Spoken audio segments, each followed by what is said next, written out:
Hello dear student, आज का जो टॉपिक है हमारा engineering mathematics 1। So in this engineering mathematics 1 आज हम डिस्कस करने वाले हैं जो 14 को एग्जाम होने वाला है यूनिवर्सिटी का 80 मार्क्स के लिए। उसके लिए कौन से टॉपिक प्रिपेयर करना चाहिए और कौन से टॉपिक को ज़्यादा वेट होता है और कंपलसरी टॉपिक कौन से होते हैं उसको थोड़ा फोकस करके एक बार रिविजन हमारा होना चाहिए। वो टॉपिक कौन से है ये आज हम डिस्कस करने वाले हैं। ओके, सो बेसिकली 80 मार्क्स का मुंबई यूनिवर्सिटी का जो एग्ज़ाम है वो कंडक्ट होगा आपका 80 मार्क्स का। सो ऑब्वियसली इसमें से आपको मैक्सिमम मार्क्स लेने के लिए प्रिपरेशन 120 मार्क्स का जो क्वेश्चन पेपर होता है वो 120 मार्क्स का पेपर रहेगा। ओके, उसमें आपको क्वेश्चन पैटर्न जो है ये कुछ आपको क्वेश्चन नंबर 1 ये कंपलसरी क्वेश्चन रहेगा एंड फ्रॉम क्वेश्चन नंबर 2 से लेके 6, क्वेश्चन नंबर 2 से लेके 6 इसमें से कोई भी 3 क्वेश्चन ही आपको अटेम्प्ट करना है। ओके, ये सब इंस्ट्रक्शंस आपको क्वेश्चन पेपर में मिलेगा। पैटर्न क्या रहेगा, कैसे रहेगा, अगर आपके मन में डाउट है तो ये पैटर्न आपका रहेगा। क्वेश्चन नंबर 1 उसमें आपको सभी मॉडल्स के ऊपर वो एक क्वेश्चन रहेगा एंड क्वेश्चन नंबर 2 से लेके 6 तक आपको अलग अलग क्वेश्चन हर एक मॉडल के ऊपर रहेंगे। ओके, तो आपको मैक्सिमम 4 क्वेश्चन अटेम्प्ट करना है। हर एक क्वेश्चन 20 मार्क्स का होता है। सो 20 मार्क्स का क्वेश्चन मल्टीप्लाई 4 तो आपके 80 मार्क्स का क्वेश्चन कंपलसरी बन जाता है। बेसिकली क्वेश्चंस 6 क्वेश्चन होते हैं तो ऑब्वियसली ये 120 मार्क्स का क्वेश्चन पेपर बनता है। तो अभी यहाँ पे हम डिस्कस करेंगे कौन से टॉपिक सेमेस्टर 1 के लिए और स्पेशली इंजीनियरिंग मैथमेटिक्स 1 के लिए कौन से टॉपिक हमें प्रिपेयर करना चाहिए सो दैट हमें आराम से 80 मार्क्स मिल सकते हैं। ओके, ये मुंबई यूनिवर्सिटी रिकॉग्नाइज्ड सिलेबस है। अब पहला जो मॉड्यूल है that is complex number. Complex number approximate आपको 14 टू 18 मार्क्स के लिए आ सकता है या आता है नॉर्मली अगर आप ओल्ड क्वेश्चन पेपर ऑब्जर्व करते हैं। इसमें हर टाइम मैक्सिमम टाइम क्वेश्चंस ये expansion of sine raise to power n theta and cos raise to power n theta ये कंपलसरी आपको क्वेश्चन प्रिपेयर करना ही करना है। और उसको आप और में रख सकते हैं ये जो साइन n थीटा मल्टीपल दिखाई दे रहा है यहाँ पे ये टॉपिक या इसके ऊपर क्वेश्चन आता है। मे भी हो सकता है ये 6 मार्क्स के लिए और 8 मार्क्स के लिए। Okay, root of complex number हर बार इसके ऊपर भी क्वेश्चन रहता है आइदर 6 मार्क्स के लिए और 8 मार्क्स के लिए। सो ऐसे क्वेश्चंस आपको आएंगे और ये टॉपिक के ऊपर कंपलसरी क्वेश्चन आते हैं। ठीक है, ये क्वेश्चन मॉड्यूल नंबर 1 के ऊपर इंपॉर्टेंट टॉपिक है। थोड़ा सा प्रिपेयर करके चलिए और इसका रिवीजन करके चलिए। ओके, ये टॉपिक बहुत ही सिंपल है। अगर आपको पास्कल ट्रायंगल और expansion of a plus b raise to power n इसका एक्सपेंशन करना अगर आता है with binomial coefficient with the help of Pascal triangle then this topic is again very simple one. Okay, और ये थोड़ा सा कंपलसरी टॉपिक तैयार करके रखना। इसके ऊपर आपको आराम से पूरे 14 या 18 मार्क्स के क्वेश्चंस आ सकते हैं, आप आराम से सॉल्व कर सकते हो। ठीक है, देन नेक्स्ट यहाँ पे जो टॉपिक है वो है हमारा कॉम्प्लेक्स नंबर का ही सेकंड पार्ट है that is hyperbolic function and logarithmic of complex number. ये कॉम्प्लेक्स नंबर का बेसिकली टॉपिक है। इसमें आपको ये जो इनवर्स हाइपरबोलिक फंक्शन है इसके ऊपर थोड़ा सा फोकस करना है। ये क्वेश्चन नंबर 1 में मैक्सिमम टाइम क्वेश्चन आता है। ओके, ये हाइपरबोलिक फंक्शन है इनवर्स हाइपरबोलिक फंक्शन। ये क्वेश्चन नंबर 1 में आपको कंपलसरी में क्वेश्चन मैक्सिमम टाइम आता है।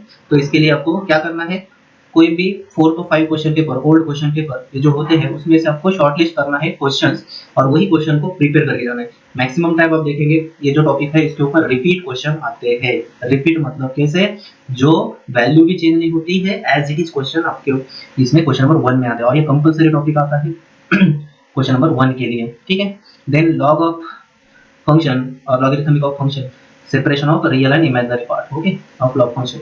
ये टॉपिक आपको अगर डिफिकल्ट लगता है तो ये आप ऑप्शनल में रख सकते हैं। ये क्वेश्चन नंबर आपको दिखाई देगा मे बी 3, 4 या 5 में। ओके, सो ये आपको अगर लगता है थोड़ा डिफिकल्ट है you can put this on a option. Okay, but आपको ये हाइपरबोलिक फंक्शन इसमें से एक टॉपिक कंपलसरी करना ही करना है। ओके, नेक्स्ट पार्ट आता है नेक्स्ट मॉड्यूल जो है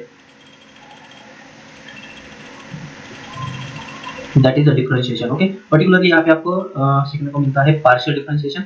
सो कुछ रूल है पार्शियल डिफरेंशिएशन के, वो थोड़े से एक बार रिवाइज करो and then questions again similarly जो रिपीट क्वेश्चन आते हैं उसको थोड़ा फोकस करो। यहाँ पे एक टॉपिक है दैट इज पार्शियल डिफरेंशिएशन। इसमें जो पार्शियल डेरिवेटिव पार्शियल फंक्शन जो यूज करते हैं कैसे डेरिवेटिव होता है first order and higher order. तो कुछ प्रूफ वगैरह रहते हैं, कंपोजिट फंक्शन कैसे डिफाइन होता है, उसके फॉर्मूलेज कैसे तैयार होते हैं, फंक्शन कितने वेरिएबल का है, वो थोड़ा सा एक बार लॉजिक एक बार आपको समझ में आया तो इसके ऊपर 101% क्वेश्चन नंबर 1 में भी एक आ सकता है, क्वेश्चन नंबर 2, 3, 4 में भी आ सकता है इसके ऊपर। ओके, तो ये आपको आराम से 6 मार्क्स के लिए question 101%। Then most important topic मतलब यूलर्स थ्योरम, उसके साथ उसके डिडक्शन फॉर्मूलेज। ओके, ये डिडक्शन फॉर्मूले, और ये आपको 101% टू सॉरी विथ 2 वेरिएबल। तो ये 2 वेरिएबल का जो क्वेश्चन है ये आपको प्रूफ करने के लिए भी आ सकता है। तो इसके लिए आपको क्या करना है, इसके प्रूफ के साथ इसको आपको प्रॉब्लम भी सॉल्व करना है, ठीक है। और अगर ये प्रॉब्लम के साथ आता है तो ये आराम से आपको 18 मार्क्स के लिए क्वेश्चन आता है। Okay, so don't forget about this Euler's theorem and it's deductions. Okay, so this is very important, compulsory आपको 8 मार्क्स या 6 मार्क्स देने वाला टॉपिक है। देन नेक्स्ट मॉड्यूल है that is module number 4, application of partial differentiation. Application of partial differentiation में आपको क्या prepare करना है, इसमें आपको मैक्सिमा एंड मिनिमा के ऊपर फोकस करना है। लास्ट टाइम ये लैग्रेंजियन फंक्शन का यूज करके मैक्सिमा एंड मिनिमा या वैल्यू कैसे कैलकुलेट करते हैं, इसमें 2 पार्ट होते हैं मैक्सिमा मिनिमा। एक तो मैक्सिमा मिनिमा फंक्शन चेकआउट करो, मतलब फंक्शन वैल्यू निकालो मैक्सिमम एंड मिनिमम, दूसरा एक्स का वैल्यूज निकालो, मतलब हम उसको बोलते हैं स्टेशनरी पॉइंट। तो लैग्रेंजियन मेथड में आपको जब भी क्वेश्चन आता है तो आपको खाली वैल्यूज कैलकुलेट करने के लिए पूछते हैं, और मैक्सिमा मिनिमा के ऊपर अगर क्वेश्चन आता है तो maximum value and minimum value, अगर उसमें 4 पॉइंट है, 3 पॉइंट्स मिलते हैं स्टेशनरी पॉइंट, उसमें से कोई भी 2 पॉइंट्स आपको एक मैक्सिमा एक मिनिमा देगा, and rest of the 2 points neither maxima and no minima. किसी फंक्शन को एक मैक्सिमम एंड एक मिनिमम फंक्शन वैल्यू होता है, इसलिए आइदर मैक्सिमम मिनिमम ये 2 पॉइंट मिल सकते हैं, एंड रिमेनिंग 2 पॉइंट्स में भी neither maxima and minimum. Okay, and Lagrangian function अगर आपको पूछते हैं तो खाली आपको x का वैल्यूज कैलकुलेट करने के लिए पूछ सकते हैं, ठीक है। तो लैग्रेंजियन फंक्शन भी प्रिपेयर करके रखना, ये आपको 101% आइदर 6 मार्क्स के लिए और 8 मार्क्स के लिए क्वेश्चन आता है। And then one of the important topic that is what, Leibniz theorem, इसको भूलना नहीं है। Leibniz theorem very important, IMP करके रखना बेटा, ठीक है, ये आईएमपी टॉपिक है, वेरी इंपॉर्टेंट। लीबनिट्ज थ्योरम के ऊपर 100% क्वेश्चन आते हैं और ये मैक्सिमम तो 8 ही मार्क्स के लिए आता है, ठीक है। तो इस तरह से आपको ये जो एप्लीकेशन ऑफ पार्शियल डिफरेंशिएशन है ये आपको आराम से फुल मार्क्स दे सकता है, 14 to 18 मार्क्स, ठीक है। देन इसमें एक और भी छोटा टॉपिक है दैट इज पार्शियल फ्रैक्शन का यूज करके हम nth ऑर्डर डेरिवेटिव किसी भी फंक्शन का, या specially quadratic type of the function होता है जो डिनोमिनेटर में, उसमें हम पार्शियल फ्रैक्शन के जो 3 रूल है उसका यूज करके इसको सॉल्व कर सकते हैं, ठीक है। तो ये टॉपिक थोड़ा सा प्रिपेयर करके जाना है।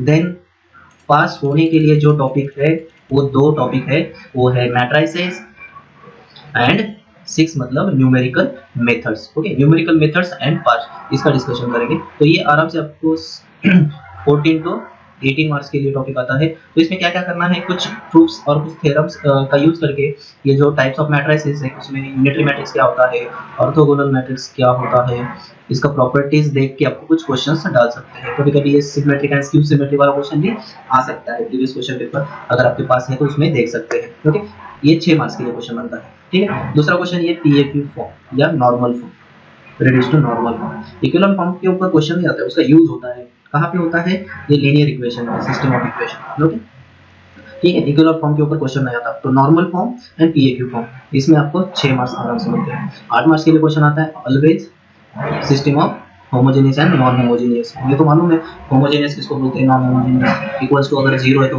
Non homogeneous, and equals to non 0 है तो होमोजेनियस। ओके, सो ये इक्वेशंस और their consistency. Okay, so consistency का जो रैंक का कांसेप्ट है वो यूज करके आपको चेक करना है। 3 टाइप के सॉल्यूशन होते हैं, no solution, unique solution and many solution. ये तीनों आपको चेक करने के लिए रैंक का यूज करना पड़ता है। तो रैंक कैसे कैलकुलेट करते हैं, normal form, PAQ form, equivalent form, ये 3 में से आप यूज कर सकते हो। ओके, सो ये आपको आराम से 8 मार्क्स यहाँ पे मिल सकते हैं। तो ये टोटल 14 to 18 मार्क्स का क्वेश्चन यहाँ से आपको मार्क्स मिल सकते हैं। Then another one of the simple topic, इसका नाम है न्यूमेरिकल सॉल्यूशन। कौन से न्यूमेरिकल सॉल्यूशन है, ये 2 टाइप के सॉल्यूशन है, जो साइमल्टेनियस इक्वेशन है और quadratic type of the equation है। उसके लिए Newton-Raphson method and regular function method, ये 2 मेथड में से एक क्वेश्चन आएगा, and Gauss Jacobi method and Gauss-Seidel method, ये इटरेशंस मेथड है। आपको कितने इटरेशंस करने हैं, इसमें इटरेशंस अगर आपको 6 मार्क्स के लिए क्वेश्चन करना है, अगर मेंशन है 3 इटरेशन करो तो 3 ही करो, अगर नहीं मेंशन तो 4 करके छोड़ दो, ठीक है। एंड अगर 8 मार्क्स के लिए आता है तो 4 to 5 इटरेशंस आप कर सकते हैं। अगर मेंशन है तो उतने ही करो, then it is sufficient, okay. अगर मेंशन नहीं है तो एक एक्स्ट्रा करके रखते हैं। और एक question that is from the Taylor series, okay. ये टेलर सीरीज एक इंपॉर्टेंट क्वेश्चंस आप याद रखना। आईएमपी क्वेश्चंस कौन से टाइप के प्रॉब्लम आते हैं? Maximum Taylor series at the point, मतलब x का वैल्यू यूज करके आप फंक्शन वैल्यू चेक करो, ओके। 0.1 0.2 ऐसा कुछ तो आपको वहां पे गिवन रहेगा, ओके। सो ये आपको आराम से अगेन 14 to 18 मार्क्स आराम से आपको ये चैप्टर भी दे सकता है। तो टोटल ओवरऑल अगर देखते हैं तो ये लास्ट वाले जो 2 मॉड्यूल्स हैं ये बहुत ही इंपॉर्टेंट है। पासिंग के लिए आपको यहाँ पे 14 मार्क्स आपके कवर हो सकते हैं, ओके। और एक दो क्वेश्चंस ऊपर के अगर देखते हैं तो आराम से आपके 40 मार्क्स भी रिकवर हो जाएंगे, ओके। सो मिनिमम पासिंग के लिए 40 मार्क्स के ऊपर पेपर अटेम्प्ट करना कंपलसरी है। एंड अगर आपको 80 ऑफ 80 मार्क्स लेना है तो ये कॉम्प्लेक्स नंबर मैक्सिमम, मतलब ओवरऑल अगर देखते हैं तो मैक्सिमम मिनिमम पार्शियल में अगर यूलर्स थ्योरम मोटा मोटा पॉइंट्स अगर ओवरलुक करके जाते हो तो आप कुछ ना कुछ उसमें लिख सकते हो, और रट्टा मारने की जरूरत नहीं है वैसे कॉम्प्लेक्स नंबर में जो 2 टॉपिक है। तो ओवरऑल आपको पासिंग के लिए बहुत ही आराम से 50 मार्क्स का पेपर आप अटेम्प्ट करना चाहिए, तब आपको मिनिमम मार्क्स 32 मिल सकते हैं। और 80 ऑफ 80 मार्क्स का अगर लेना है तो पूरा क्वेश्चन पेपर अटेम्प्ट करिए विथ ऑप्शन के जो क्वेश्चन है, मतलब क्वेश्चन नंबर 1 अगर आपने सेलेक्ट की and from question number 2 3 4 5 and 6 एक बार आपने क्वेश्चन सेलेक्ट कर लिए, जो भी क्वेश्चन आपको लगता है ये मैं पूरे के पूरे अटेम्प्ट कर सकता हूँ, फिर उसके बारे में सोचने का, उसको ही सॉल्व करने का, ठीक है। ये 3 क्वेश्चन अगर आप होते हैं तो ये आपके आराम से 80 मार्क्स कवर करके देगा, ओके। इसके 20 मार्क्स, इसके 20, इसके 20 और इसके 20, इसे आपको 80 मार्क्स यहाँ से मिल सकते हैं, ओके। एक्स्ट्रा क्वेश्चन छोड़ के मत अटेम्प्ट करो, जितना आता है उसके ऊपर ही काम करने का। और थोड़ा सा पूरा 3 घंटा रहता है पेपर के लिए, 3 घंटा बैठ के आराम से पेपर अटेम्प्ट करने का ट्राई करो। ओवर राइटिंग नहीं होना चाहिए, पहला क्वेश्चन कभी भी ऐसा अटेम्प्ट करो वो आपको 20 ऑफ 20 मार्क्स दे सकता है, ठीक है। ये हमारा फर्स्ट इंप्रेशन रहता है। सो जो भी आज डिस्कशन किया है वो आई होप ये आपको समझ में आया होगा। इसके ऊपर थोड़ा सा आप काम करना, रिविजन करना, जो टॉपिक आपको लगता है कि यस ये हमारे हैंड है, हम इसके ऊपर क्वेश्चन आराम से अटेम्प्ट कर सकते हैं, उसका ही रिवीजन करते जाइए। अभी नए टॉपिक को हाथ मत लगाओ, रिवीजन मत करो उसके लिए, ठीक है। सो आई होप ये सब आपको समझ में आया होगा और ये वीडियो भी आपके लिए यूजफुल रहेगा। तो ये सभी फ्रेंड्स के साथ शेयर करना, एंड अगर हमारे चैनल पे नए हैं तो सब्सक्राइब करना। Thank you so much.